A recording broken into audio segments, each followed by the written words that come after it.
That was really eye-opening. I didn't realize how difficult it was for dancers. Right, a lot of them tend to be misunderstood, and the same also goes for other types of artists.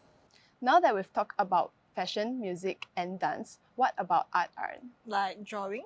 Yes, we express ourselves through different mediums and forms of art. But let's go back to the basics of art, drawing. Real, do you know someone we can learn more from then? No, but I know someone who does though. Let's go find them right now.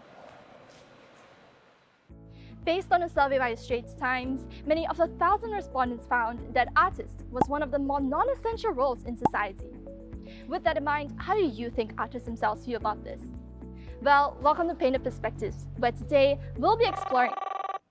Sorry, just give me a quick moment. Yeah, I'm on the way now. Yeah, like right now in the bus. Okay, can? Alright, bye. Sorry about that.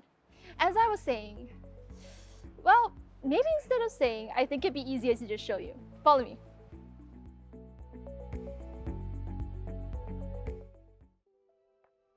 Hi. Hello. Okay, once again, welcome to Painted Perspectives. I'm Claris, and joining us today is Ellie, who's actually an artist in Singapore. So Ellie, why don't you tell us more about your experience working here? Hello, I'm Ellie. I'm turning 24 years old this year. What I do is I normally draw about like 2D illustration, and I've been drawing ever since as young as I can remember, but I only started drawing digitally when I was about 14. And only 5 years ago where I started drawing digitally seriously. On the side, I work as a barista as well, so I'm a part-time barista as well as a part-time artist all together in one. What I like to do is actually to draw the things that I like, so the characters that I like, the stories that I like. And as an artist in Singapore, I'll draw my illustrations and I'll print it and make it into physical merch and actually sell it online. Can you give us a quick look into how your process is usually like? So for me, I personally draw with a laptop and a tablet. So what I will need would be to start my software, and then I'll start with a sketch. After I'm done with my sketch, I'll start putting in the colors, and after I'm done coloring, I'll start putting the lighting, the shading, and I'll flatten the image and start painting over my image. So Ellie, what made you decide to pursue art as a career? I started drawing seriously 5 years ago, and the ones that I drew was the 2 characters that I like. After I started drawing them more and more, I gained more and more followers, and I started producing my stuff. And at first it was a small amount, maybe earning 500 to slowly earning 1,000 to sometimes if I really want to push for it, I can earn about 4 to 5K. And I realized this is not too bad as a career idea, even though it's unlike a full-time job where you have a CPF deduction and everything. Yeah. But I think this works for me well, so I decided to just go for it. Ellie, do you find it very difficult to balance your jobs? Right now it's not too bad because right now I'm just doing barista and artist work. But as I mentioned before, I started drawing seriously 5 years ago, so I started this career from 5 years ago. And back then I was still schooling, so for about 3 to 4 years straight, the amount of sleep I got was about 3 to 4 hours every single day. But now I'm out of the woods, I'm a bit more stable now.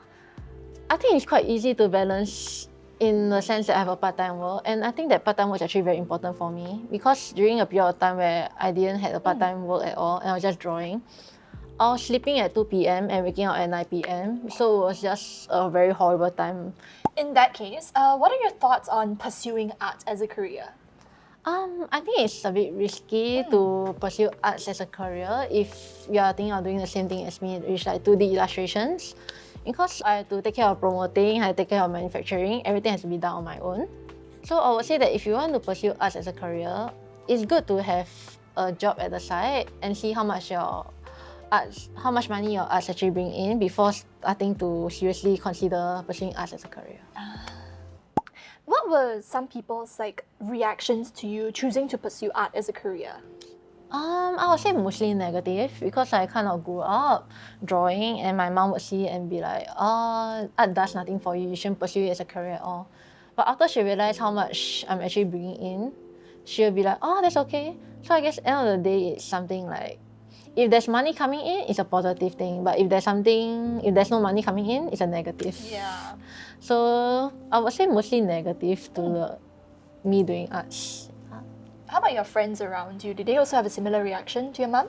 Sadly, during days where they get stressed, where we like to rant, I'll get some insensitive comments like, I wish I could just earn money like you just by sitting in front of a laptop and just drawing and doing nothing. Whereas They don't actually know the dedication it takes and the time. Yes, they don't really understand that. So, what do you think are the general public's perceptions of the art scene in Singapore, and how does that make you yourself feel about it? Within the art scene itself, there's a hierarchy, I feel, from what I observe.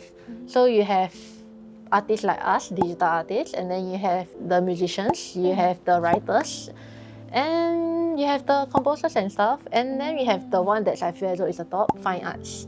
I think if you tell people you're doing fine arts in Singapore, they will hold you at a higher value.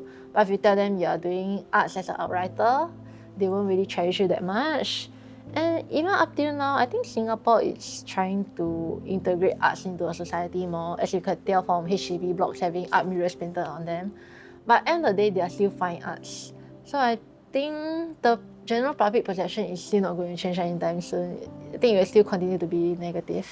Do you have any final advice that you'd like to give any aspiring artists in Singapore? I hope that you take care of yourself and maybe go for walks and treat yourself nicely, because for artists it's very easy to fall in the habit of overthinking and having bad thoughts. But otherwise, I just wish good luck, and that's all. Thanks so much again, Ellie, for coming down all the way to NYP and for spending all your time with us to share about your experience. Thank you for having me. I have an appointment, so I'll be leaving soon. Okay, no worries. Thank you so much for your time. Alright, bye. Bye-bye.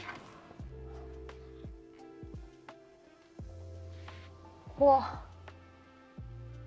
Honestly, like now that I know all about the negative stereotypes surrounding the art scene in Singapore, it's a lot more evident about how much work really goes on behind the scenes. I mean, sourcing everything, drawing everything, having to do everything yourself is not for me personally.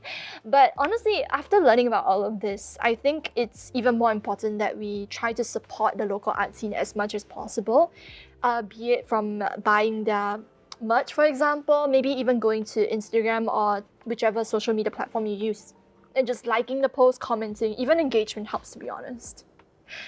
And speaking of business, Ellie, can I buy this? Unfortunately, that's all the time we have for today's segment. But if you enjoyed this, be sure to follow NYPDMMM, that's the triple M, and Ellie on our socials.